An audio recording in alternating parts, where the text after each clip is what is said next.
Um é dado pelo meu temperamento, a outra é limitada pelo meu conhecimento. Todavia, nos limites desse determinismo dado pelo meu passado, do qual derivo, e dentro daqueles do meu conhecimento, sou livre. Escolherei naquele âmbito um determinado tipo de força e o lançarei em uma dada direção.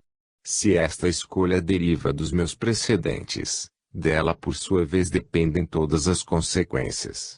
Minha responsabilidade cobrirá o campo de todo esse interesse composto. E isto é justo porque, se tudo hoje se origina, como consequência, de precedentes aos quais está ligado o efeito por princípio de causalidade, no seu início aqueles precedentes foram sempre livremente desejados. Com isto determinamos os limites da responsabilidade, os quais, seja também na forma do interesse composto, não vão jamais além do que foi livremente desejado. Intervém, então, o determinismo do ambiente com a influência dos seus impulsos. Dar-se-á ao encontro e a resultante será dada pela natureza e potência do meu impulso e pela natureza e potência dos impulsos do ambiente, tudo combinado juntamente. Toda força tende a seguir o desenvolvimento da sua trajetória, conforme sua potência e natureza, e todas interferem, combinam-se e não permanece senão a resultante de todos os seus encontros. O desenvolvimento é sempre e em todo lugar disciplinado pela lei que ferreamente enquadra no determinismo universal toda a oscilação do caso individual, a qual é admitida somente pela necessidade da experimentação indispensável à formação da consciência.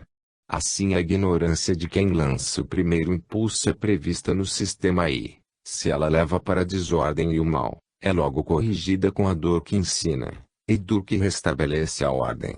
É assim que se elimina a ignorância do ser que caminhou para o seu mal, sem o saber. Desse modo, ele escolherá depois os melhores caminhos do bem, sempre mais, à medida que através dessa escola cresce o conhecimento. É assim que, evoluindo o ser, aumenta a sua possibilidade de agir livremente sem dano, isto é, conforme a lei. Aumentando com a ascensão a potência e o conhecimento, também aumenta a liberdade, que de fato se sente ser uma qualidade do espírito e não da matéria. Mas trata-se de uma liberdade consciente, por isto espontaneamente aderente à lei, pela qual a evolução consiste na passagem do determinismo físico dos mundos inferiores ao determinismo espiritual dos mundos superiores através de uma oscilação, dita livre-arbítrio, permitida com fim educativo. Se o ser evolui, está retrocedendo para um determinismo sempre mais férreo, de reações sempre mais enérgicas, mais adequadas à ignorância e insensibilidade do evoluído que, dessa forma, pode ser abalado com golpes proporcionalmente violentos e que somente por estes pode ser induzido a evoluir. De fato, se o homem atual encarna na matéria, é porque ele ali encontra as resistências bem duras que lhe são adaptadas, para que nela se possa exercitar e temperar. Disto decorre o cotidiano contraste, de todos bem conhecido, entre aspirações e ilusões em um ambiente que dificilmente se deixa vencer. De tudo isto se compreende que enorme vantagem represente, para alcançar a alegria e evitar a dor, o adquirir consciência da lei, para saber depois movimentá-la, vivendo-a. Por isso é que nestes escritos se repisa tanto este ponto, que é o problema fundamental da vida e o único remédio a todos os males. Quem compreendeu não pratica mais o mal e assim se livra da dor. Eis a solução de todos os problemas. O homem é destinado ao domínio, mas é preciso que aprenda antes a mandar. Compreende-se então como com o conhecimento aumenta a responsabilidade e com o poder a grandeza dos efeitos do erro. Mas igualmente aumenta a elogicidade da prática do mal, o seu absurdo, que o torna sempre menos possível, porque quanto mais se soube tanto mais se sabe que ele leva a dor e o instinto da alegria está escrito no ser. De modo que esse aumento de responsabilidade, que poderia produzir eleitos desastrosos para o evoluído, que se entrega ao mal, na prática não é perigoso porque é equilibrado pelo conhecimento que tudo guia e ilumina. Com este homem compreende a bondade da lei e o próprio interesse em segui-la, torna-se desse modo, ao invés de antagonista de Deus, cada vez mais seu colaborador. Esse é o sistema da lei que, assim, tudo atrai a Deus.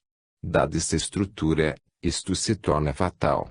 É assim que o ser passa do determinismo coagido e inconsciente da matéria, ao determinismo livre e consciente da lei de Deus, que impera e triunfa em qualquer parte. No fundo reina sempre o absoluto, e o determinismo que o exprime não faz senão mudar de forma.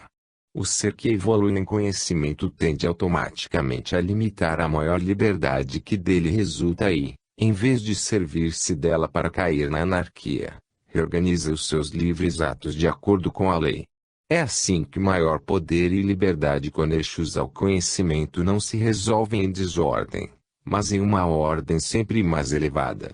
Tudo, pois, se reduz à passagem de um determinismo coagido e inconsciente, como convém a quem não sabe, a um determinismo livre e consciente, como convém a quem sabe. Então o ser faz para si a vontade de Deus, seguindo-a livremente. O sistema é tão perfeito que a liberdade não pode nunca trazer desordem, pois que ela nasce sempre em proporção ao conhecimento. Logo que a liberdade, porém, seja usada em sentido contrário a ele, nasce o erro e, pois, a dor que reconduz o indivíduo para a lei e assim, automática e fatalmente, toda a liberdade de que se haja abusado fica mutilada e reconduzida aos mais restritos limites precedentes. Mas, por essa experiência de dor o conhecimento se dilatará, permitindo uma amplificação da liberdade que ficará dilatada se dela não se fizer mau uso, renegando o conhecimento adquirido.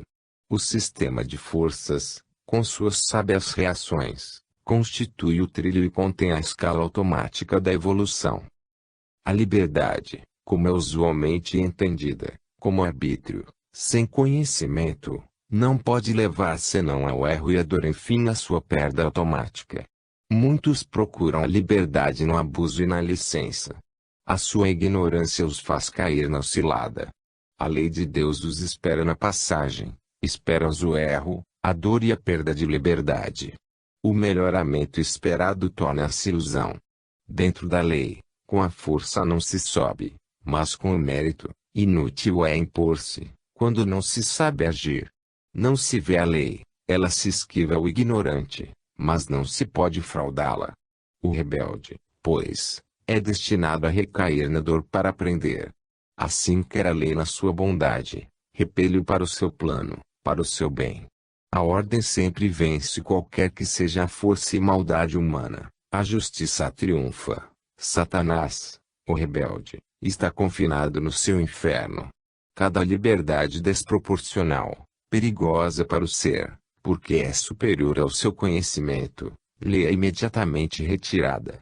Satanás tem poder apenas até onde Deus quer, é escravo do mal e é ignorante diante do céu. Logo que o ser abusa da liberdade, é levado de novo pelo seu próprio erro ao esforço da experimentação, porque através dessa única via ele pode subir pelo caminho do conhecimento e da liberdade. A quantas dores se poderiam libertar os involuídos, se conhecessem esse simples mecanismo da lei? E quanta bondade e sabedoria esta demonstra ao constranger o homem, sob o seu látego, a ascender em direção ao seu bem e à sua felicidade. Quanta sabedoria ao tirar dos inferiores uma liberdade que, sem conhecimento, seria para eles um perigo. É salutar que quem vai em oposição à lei, mesmo quando domine, não encerre em seu punho senão ilusões. Negar liberdade aos inconscientes, significa salvá-los do perigo de um mais grave abuso, portanto de um desastrado erro e de uma terrível dor. Há nisto, ainda, uma admirável economia dinâmica. Nova liberdade é concedida somente quando o ser, por exuberância de forças, se permite esse risco. Pode, pois, após um período de bem-estar, enfrentar novas dores construtivas, guerras e revoluções, quanto então possui, em suma, uma margem de forças suficientes para submeter-se ao duro trabalho da experiência para conquistar nova consciência. Esta nova concepção do livre-arbítrio, entendido como limitada oscilação da atividade do ser, num universo absolutamente determinista, nos permite compreender os últimos resultados da ciência. O problema do livre-arbítrio e determinismo pode ser situado, e a estrutura unitária e analógica do universo nulo permite, também na mais moderna física estatística e quantística. Estabelecido paralelo entre o mundo espiritual e material, poderemos dizer que a liberdade de ação do homem no seio das leis que o governam corresponde à liberdade de movimentos dos elementos componentes no mundo da física atômica. Em ambos os casos, trata-se de uma oscilação em campo limitado, de uma liberdade relativa que desaparece no determinismo, logo que a observação seja levada, do caso particular, observação ultramicroscópica, ao da unidade coletiva do qual ele faz parte, observação macroscópica. Eis que em todo caso o livre-arbítrio, propriedade de cada elemento, está fechado em um determinismo macroscópico que aparece imediatamente e logo se suba das pequenas diferenças individuais até colher as características comuns que reúnem em uma só lei todos os elementos componentes. Ela é a lei dos grandes números, própria da massa e não do indivíduo revelada estatisticamente. Assim se explica como, sob o determinismo da velha física mecanicista clássica, se esconda uma aparente livre desordem. O ser, deixado livremente à sua experimentação, é retomado na ordem do determinismo, em um plano mais alto. Assim, por exemplo, cada um come a seu modo. Mas todos comem. Das folhas de uma árvore, não há duas idênticas, mas todas são do mesmo tipo, modelo e princípio. A oscilação individual não pode mais alterar o determinismo da lei, na qual fica sempre enquadrada toda a liberdade do indivíduo. Tudo isto significa que, se na natureza individual estão escritas pequenas diferenças na aplicação e formulação da lei geral, que é determinista, no indivíduo está, todavia, escrita, muito mais a fundo, também a substância da lei que dessa forma reconduz todos a ela através das características dominantes, que a exprimem. Ora, pelo princípio das unidades coletivas, sendo as individualizações do ser ordenadas hierarquicamente, com os grupos, o são hierarquicamente também as respectivas leis, de plano em plano de existência, de modo que o campo de oscilação livre de cada caso é sempre relativo à unidade individual. Entende-se que, em qualquer nível, esta é individual diante da unidade coletiva do plano superior, enquanto é coletiva diante da unidade individual do plano inferior. Liberdade que está sempre enquadrada no determinismo da unidade superior, e que é livre somente enquanto é elemento inferior componente de uma outra unidade superior, que, relativamente ao inferior, é sempre determinista. Tal é a lei do grupo, enquanto o livre é do indivíduo. Assim, em toda unificação se verifica uma reordenação determinista e cada ascensão para Deus constitui uma mais firme adesão à sua vontade absoluta. Tem-se, assim, aos poucos, o tecido que forma esse grande organismo, que é o universo. Como o elétron é o elemento componente do átomo, este da molécula, esta da célula, esta dos tecidos e estes do organismo. Assim o pensamento de um indivíduo na sociedade humana é o elemento de um mais vasto pensamento coletivo no qual se somam as características psicológicas dominantes nos componentes. Teremos, então, a massa humana que sente com o pensamento em uma única psique, e muito mais de forma determinista que no caso do indivíduo singular. Uma observação macroscópica não nos daria senão os resultados deterministas da psicologia coletiva, enquanto uma microscópica nos daria aqueles livres da psicologia individual. Pode-se, portanto, observar com diversa amplitude visual, não somente a matéria, mas qualquer outra unidade coletiva, obtendo-se os mesmos resultados, quer dizer, livre e limitada oscilação no caso singular da unidade inferior e determinismo no caso coletivo da unidade superior. Isto é conforme a sua estrutura hierárquica, em todo nível evolutivo, para todas as unidades. Compreendidos esses princípios, cada um os poderá controlar nos fatos e deles tirar consequências. Aplicando os conceitos sobre o livre-arbítrio à estrutura da matéria, podemos conciliar, como acima mencionado, o determinismo da velha física mecanicista clássica com a indisciplinada irregularidade de ação que nos aparece no fundo da matéria, segundo a moderna física estatística e quantística.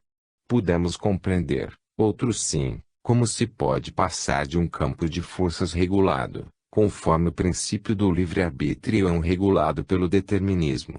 Com isto desenvolvemos estes dois conceitos já assinalados em A Grande Síntese, no capítulo 66, rumo às supremas ascensões biológicas e em A Nova Civilização do Terceiro Milênio, no capítulo 24, O Nosso Livre Destino. Uma última consequência que nos toca de perto. Tínhamos dito que um dos limites do nosso livre-arbítrio é o princípio de causalidade ao qual o nosso passado nos liga e o que semeamos devemos colher, segundo o limite. Dado que todo momento é o efeito do precedente, como é causa do seguinte, nós não estamos, apenas, livres como causa, mas estamos, ainda, ligados como efeito. Esta é, em nossa vida, uma zona de determinismo. Ora esta se manifesta através dos instintos que representam as qualidades adquiridas, no bem ou no mal, no passado com a própria experimentação. A parte da vida mais sujeita a funcionar por instinto, a menos reflexiva, é a primeira, isto é, a juventude. Então, pode-se dizer que na primeira metade da vida o homem antes obedece fatalmente às consequências do passado e não está em estado de iniciar lançamentos de novos impulsos. De modo que, enquanto na juventude espontânea e refletida se age impulsivamente, como efeito do passado, aplicando-se somente os resultados ou os totais de fechamento do balanço da vida precedente, na maturidade, que é mais consciente e reflexa, se age mais como causa nova, semeando-se para o próprio futuro, mais que suportando-se as consequências do passado, age-se corrigindo as trajetórias e iniciando o lançamento de novos impulsos causais. As ações dessa segunda metade da vida obedecem, pois, melhor ao livre-arbítrio, enquanto as da primeira metade ao determinismo. Como que sendo quase a confirmação de tudo isso, encontramos uma confrontação em correspondentes formas analógicas no plano físico. O indivíduo recebe por hereditariedade e adota um organismo para o qual a sua personalidade espiritual foi atraída por afinidade, mas que é o resultado da evolução biológica, uma espécie já de determinismo orgânico hereditário, isto é, um organismo físico já fixado em uma forma. Como, em outro plano, é o seu destino que exprime o seu passado. Então, como no caso acima exposto, também é que o indivíduo suporta essa forma física hereditária na primeira parte de sua vida, para transformá-la com a contínua pressão do seu espírito, pelo que as suas ideias dominantes acabam por se imprimir na carne, exprimindo-se em características somáticas. Assim, como é corrigido, conforme a nova vida que há, o precedente resultado espiritual agora fixado no destino, é corrigido também o precedente resultado material fixado no organismo físico. Sempre em qualquer parte, paralelismos e analogias. De modo que, como na vida a vontade pode corrigir um destino adverso, assim pode corrigir também uma fisionomia triste, fazendo nela transparecer finalmente a interior beleza, se esta verdadeiramente existe. E ao contrário. Assim a nova vida seja espiritual, seja física, se implanta diretamente nas consequências da precedente, e é lógico que a nova seja a continuação direta da velha, segundo um mesmo e contínuo desenvolvimento de forças. Desta sorte, a maturidade, mesmo recolhendo, fixadas no período atual de existência, as consequências da precedente, pode, na plenitude das suas forças e da consciência adquirida, melhor corrigi-las, seja guiando-as, seja sobrepondo-lhes iniciativas novas. Poder-se-ia, assim, chegar ao conceito que a massa biológica, isto é, dos corpos ou formas da vida, seja um material biológico comum que evolui porque é progressivamente elaborado por todos os eus que, sucessivamente, com eles vestindo-se em suas vidas, assumem a forma da sua manifestação. Isto exprimiria a ação evolutiva do espírito sobre a matéria à razão da necessidade de esposá-la na vida física, porque o espírito está à testa e tudo ele deve fazer subir consigo para Deus. Quando se compreende a estrutura do sistema universal, tudo parece justo e lógico, e a limitada concepção de uma vida, curta, fechada entre a vida e a morte, é substituída por outra, vasta, de uma vida eterna. Concluindo esta visão, antes de passar a outras, o livre-arbítrio nos aparece, pois, como uma pequena irregularidade que não viola o determinismo universal. É no seu seio e enquadrada no seu âmbito que é admitida esta limitada anomalia própria da imperfeição que deve ainda operar a perfeição e que através da incerteza da experimentação a vai procurando. Existem dois mundos, o absoluto e o relativo, o perfeito e o imperfeito. Parece que o determinismo próprio do primeiro se despedaça no segundo para escopos contingentes e transitórios, superados os quais ele volta a unificar-se no próprio determinismo. O livre-arbítrio domina a zona das formações e depois cessa, correspondendo à zona da consciência, que é também das formações, fechada também ela no inconsciente humano, subconsciente embaixo, superconsciente no alto, mas sempre inconsciente, isto é, abandonado à sabedoria da lei. Semelhantemente, o infinito, verdadeira dimensão universal, se avizinha da nossa mente, deixa-se perceber e medir, tornando-se nosso domínio no breve trecho limitado do infinito, para depois fugir-nos de novo como infinito, do lado oposto de onde veio. O finito, como a humana consciência aqui, no fundo, diante da sabedoria de Deus, é inconsciência, como o livre-arbítrio, não é senão uma nossa dimensão relativa e transitória, diante da verdadeira, na qual ela está fechada e em que tudo recai e se completa. Eles não representam senão a dimensão limite, diante da dimensão sem limite, que é o infinito, a consciência da lei ou sabedoria de Deus, o determinismo. De um lado o limite e do outro o sem limite. A nossa perspectiva parte do limite e o lado oposto nos aparece negativo, um sem limite. Não sabemos conceber o infinito senão pelo lado negativo, senão como um não finito. Assim a consciência humana não pode conceber senão no limite. Ela representa um ponto de conhecimento que, diante de uma infinita sabedoria divina, é ignorância. Como o finito é sempre inadequado diante do infinito. O verdadeiro, à semelhança dos aspectos observados, provindo do infinito da intuição, fecha-se diante de nós, em uma seção sua, em nosso pequeno campo racional, que lhe analisa os particulares, sem capacidade de síntese. Embaixo e acima do racional, há a intuição, embaixo, há aquela axiomática das premissas, no alto, há aquela sintético-conclusiva do gênio. Ela pertence ao segundo mundo, o do infinito, da consciência da lei, do determinismo, do absoluto, de Deus.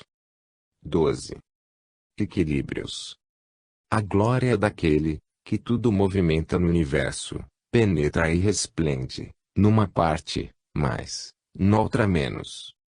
Em nossa ascensão tentamos, agora, por outra via, avizinhar-nos sempre mais da concepção de Deus e do universo, que em breve teremos de enfrentar, concepção que sinto chegar e que vamos preparando e amadurecendo em nosso pensamento. Estamos bem longe da verdade do indicador ordinal masculino.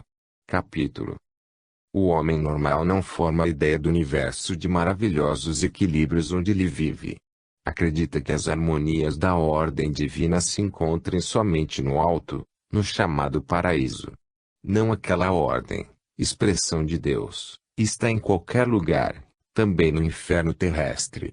O homem a tem, pois, toda a sua volta, nas pequenas coisas do seu mundo, em meio às duras necessidades do contingente. É verdade que a maioria humana é evoluída, nada sabe dessa ordem divina, da sua beleza, da riqueza que ela representa, da potência que confere o conhecê-la e o saber harmonizar-se com ela.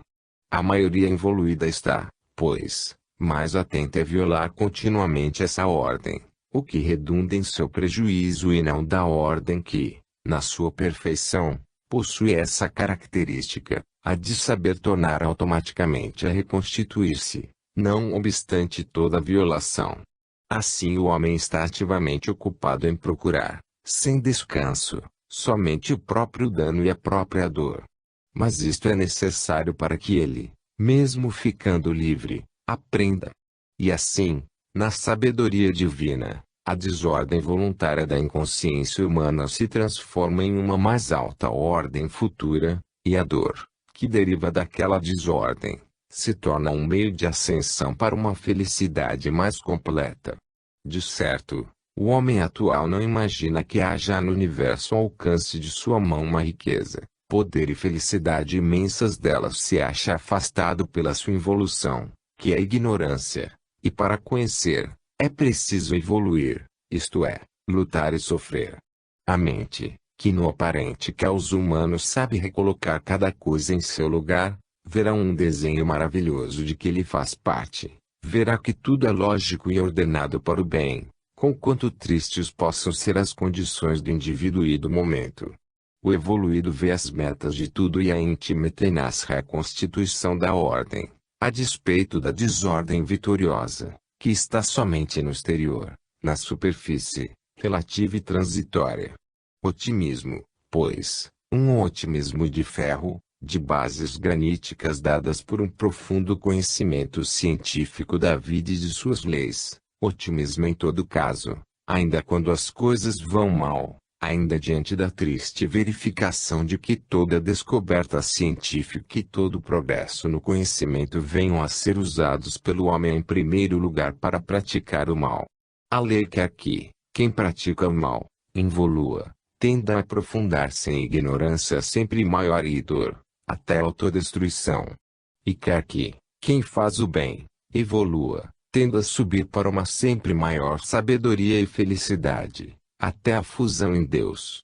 Não obstante as aparências infernais de alguns mundos como a Terra, tudo é ordem, é bem, é feito para a felicidade dos bons e o triunfo da justiça. Quem quer, esteja onde estiver, pode sempre salvar-se. Quem compreende, eleva um cântico de amor e gratidão a Deus e bendiz sempre a vida. É desta ordem que, agora, queremos ocupar-nos aqui, não nos longínquos planos celestes, considerados de pouca utilidade, porque longínquos, mas nos seus reflexos terrenos, no seu funcionamento entre nós, humanos, nas suas consequências e aplicações práticas. Somente assim poderemos ser compreendidos.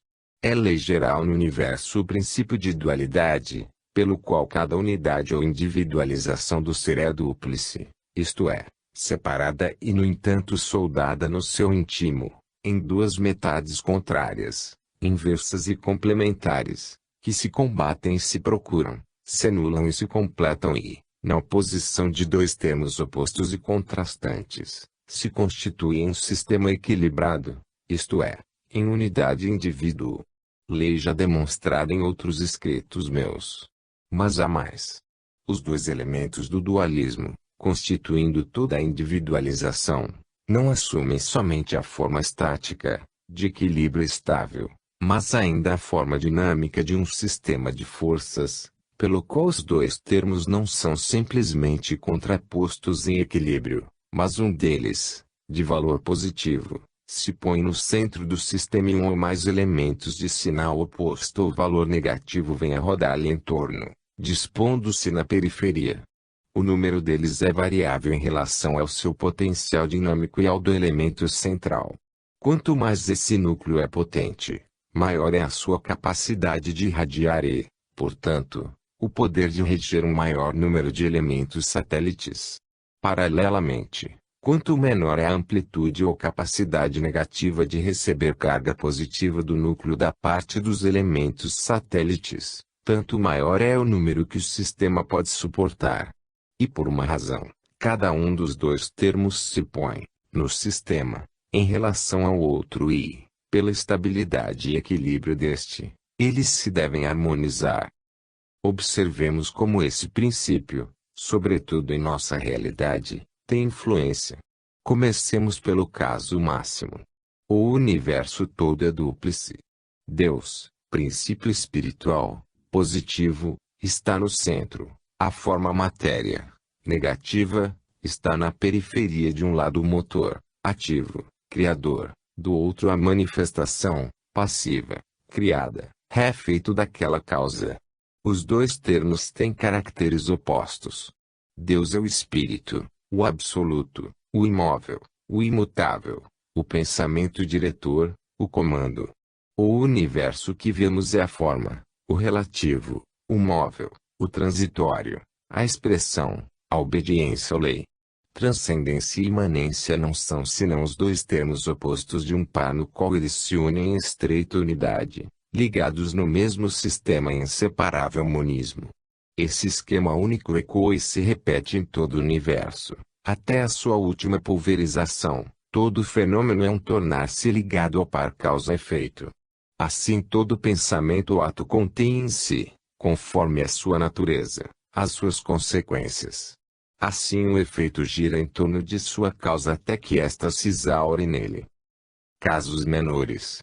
O Sol, núcleo do sistema solar, tem, como verdadeiro macho no harém, 9 esposas nos seus planetas. Elas o seguem obedientes em todo o seu curso através da galáxia.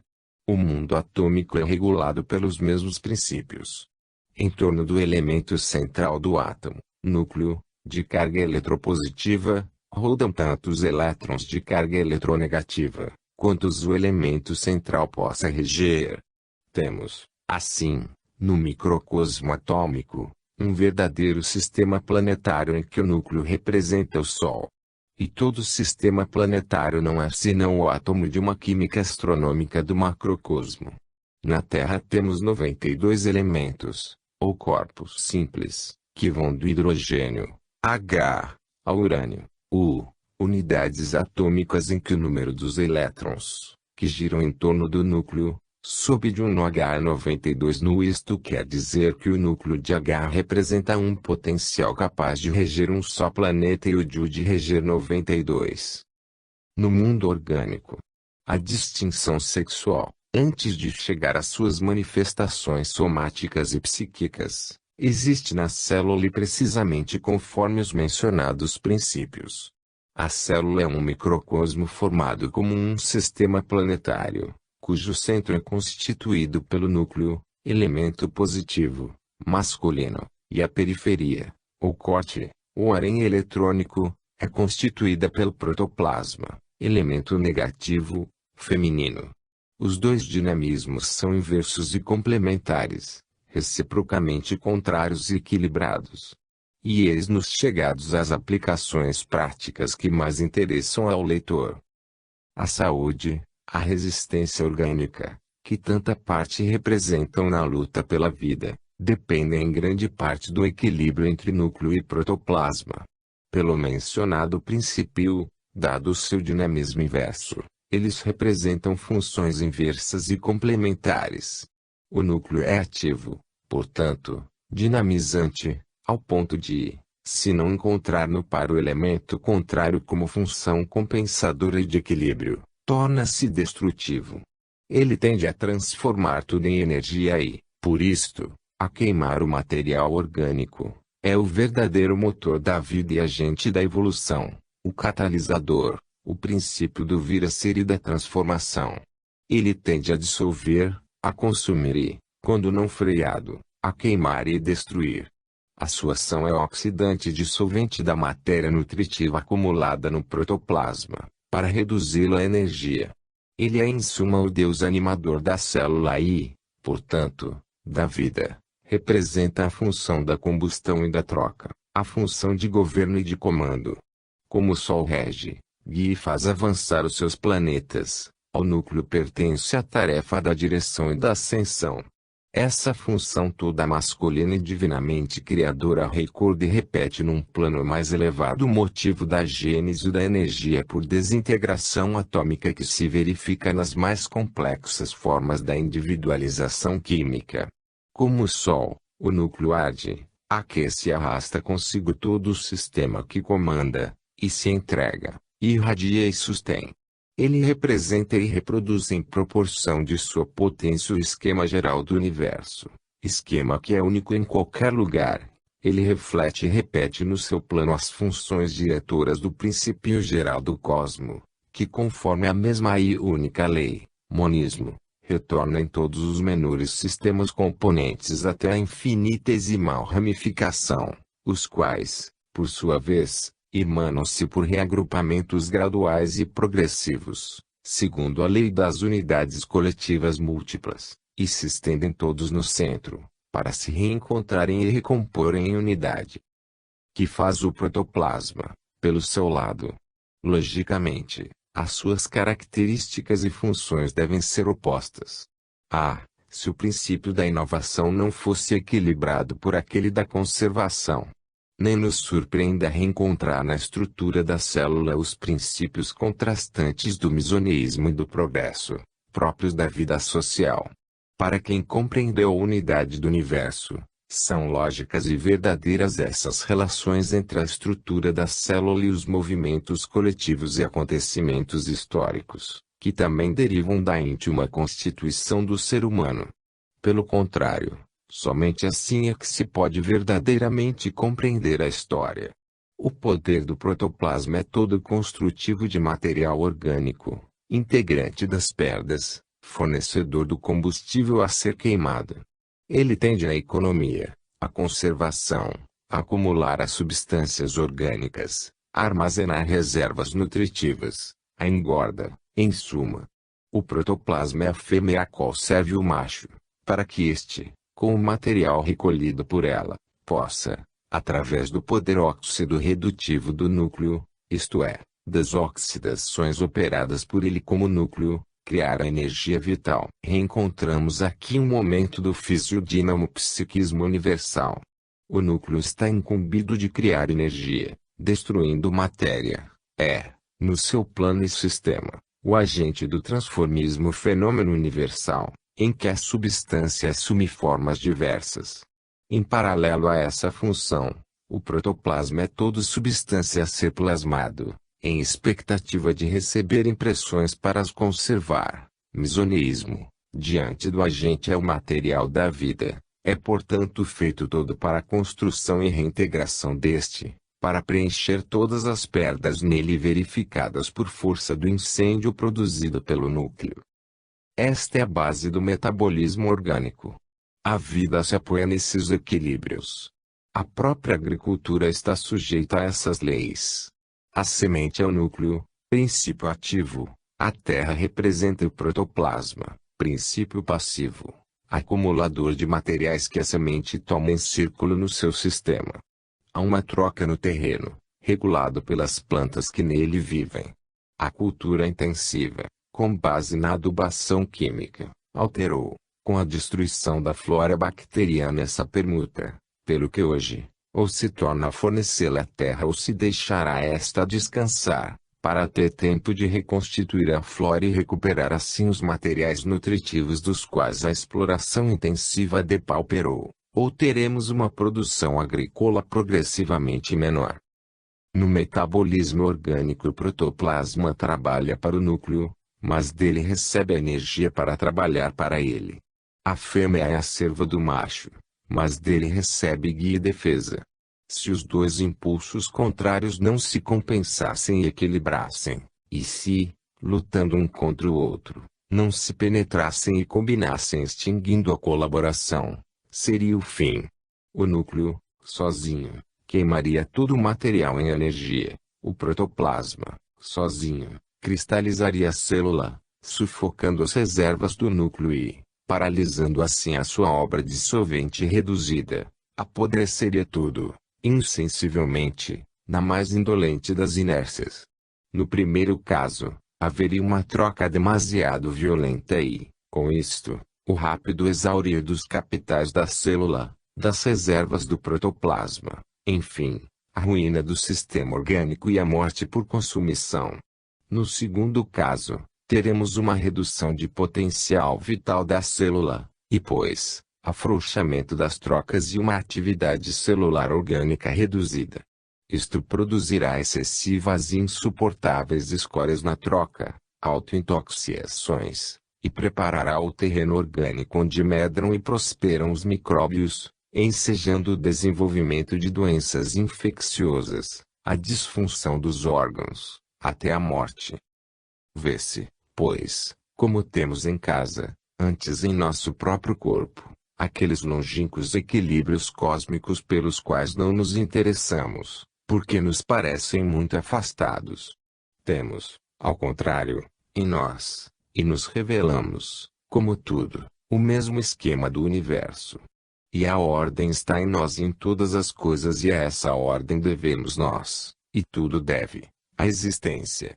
Na admirável distribuição de funções da economia da natureza, é o princípio masculino que cabe a ação de precipitar, neutralizar e expelir tóxicos, toxinas, qualquer inimigo, tudo resíduo da troca. A ele é confiada a luta para a defesa orgânica. Por isto os temperamentos nervosamente fortes, de mais alto potencial nervoso, têm maior resistência orgânica.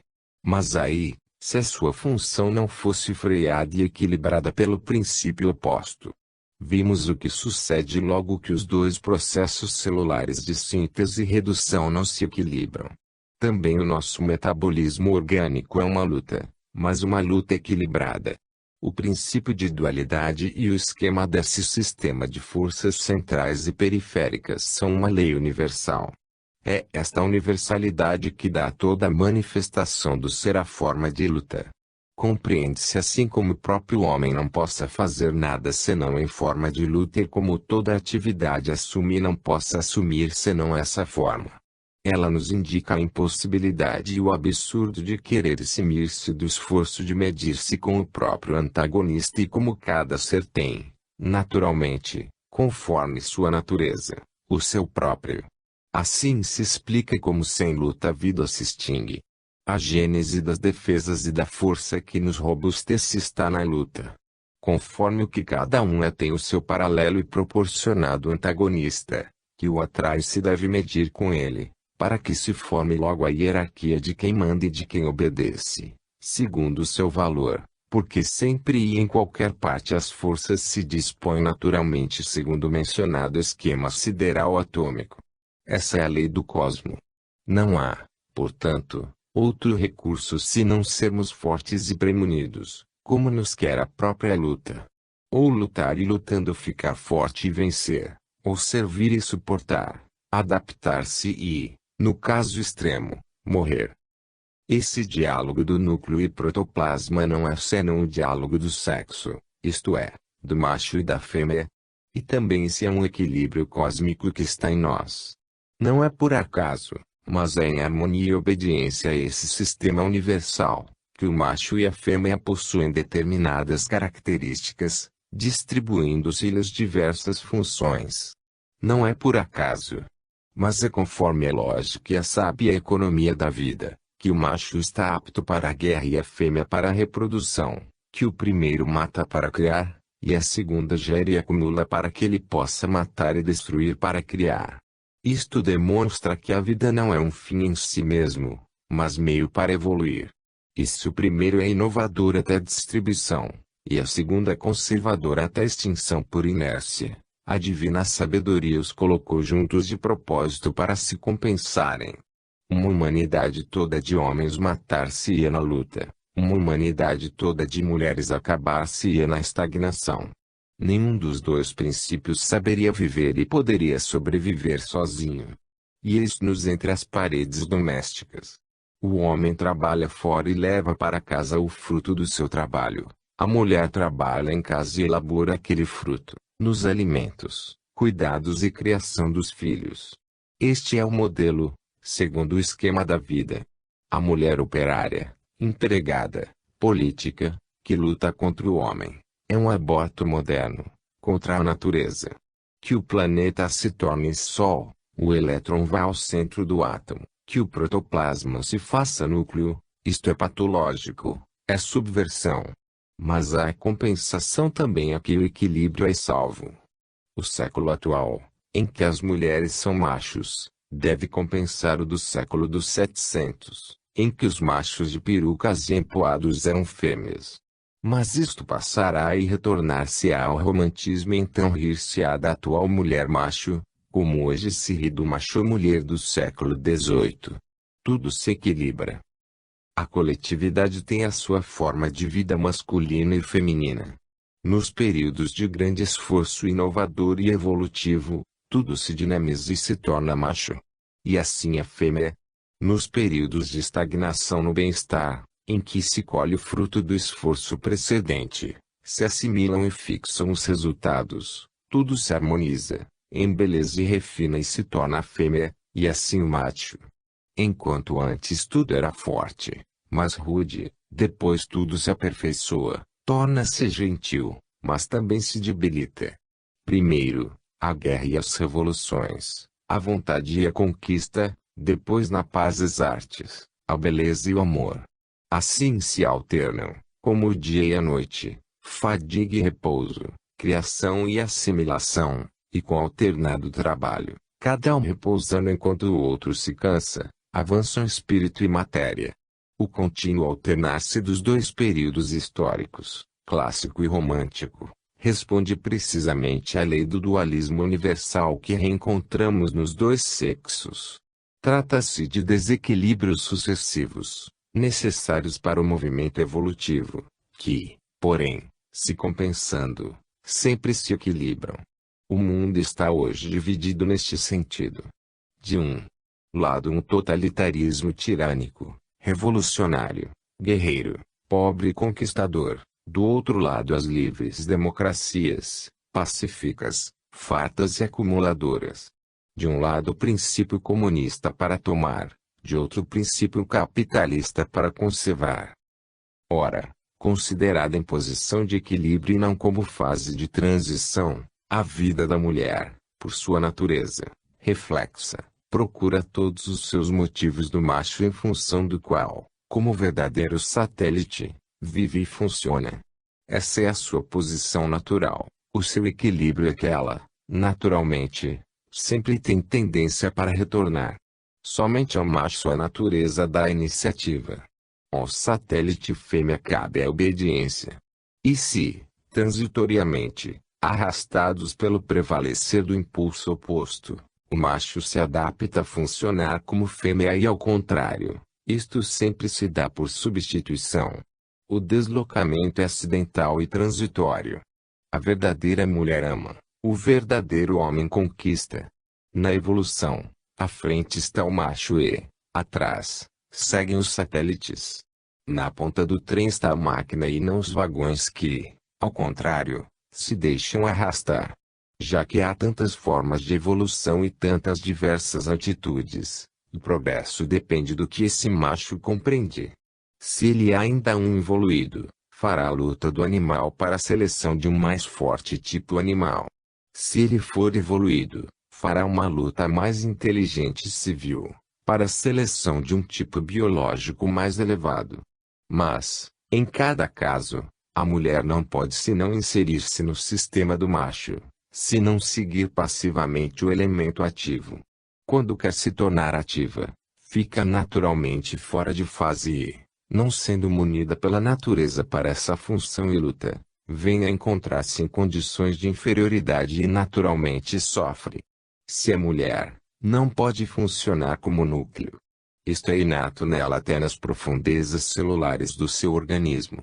O fato de ser escasso o poder oxidante da sua célula e, pois, reduzido o volume de energia que dela brota, constitui uma carência natural, insuprimível, até as suas últimas consequências, também nos planos superiores da psique.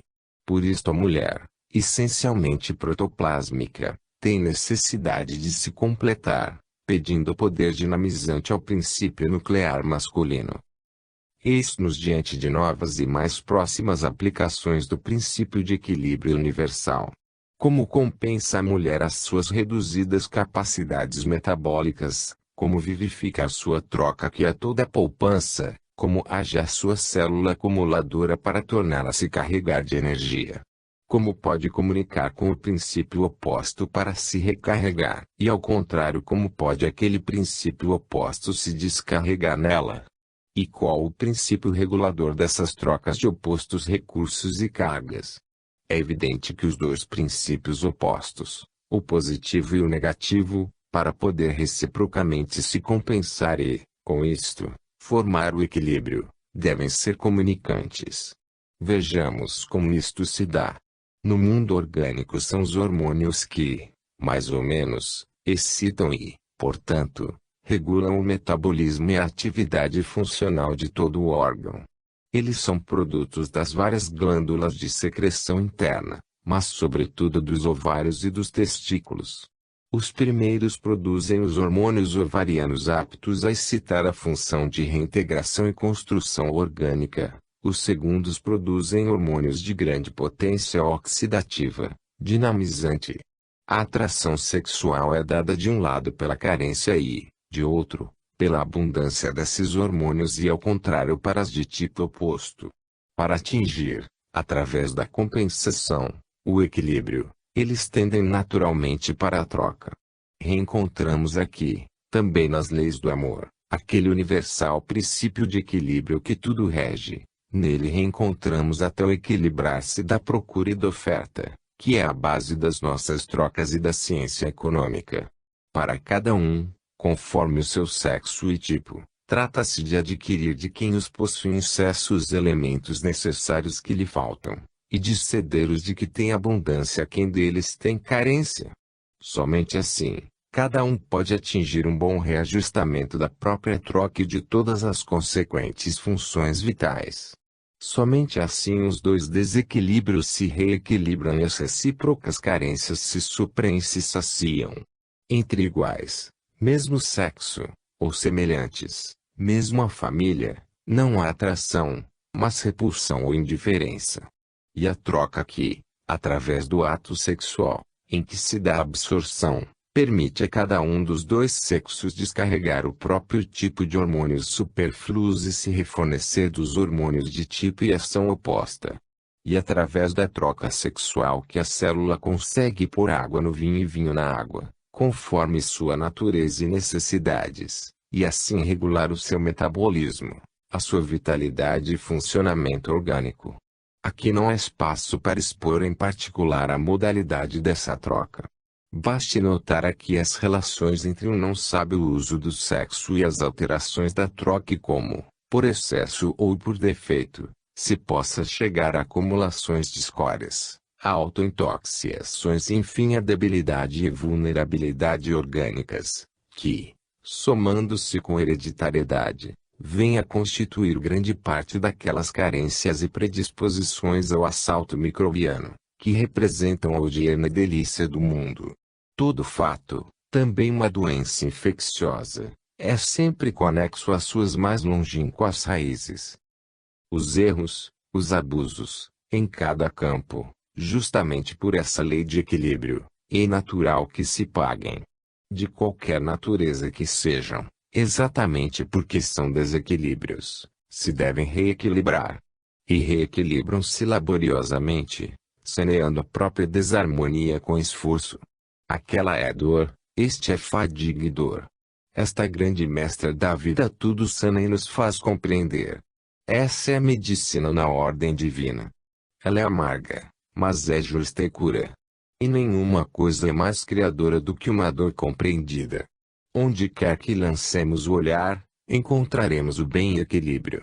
Nestes exemplos, tomados ao acaso, temos visto atuar-se sempre o esquema universal de forças antagônicas e complementares, Do problema máximo que parece ser o mais longínquo, ao sexual que está mais perto de nós. Somente enquadrados assim nos esquemas universais se podem compreender os problemas particulares. Façamos uma última aplicação no campo espiritual.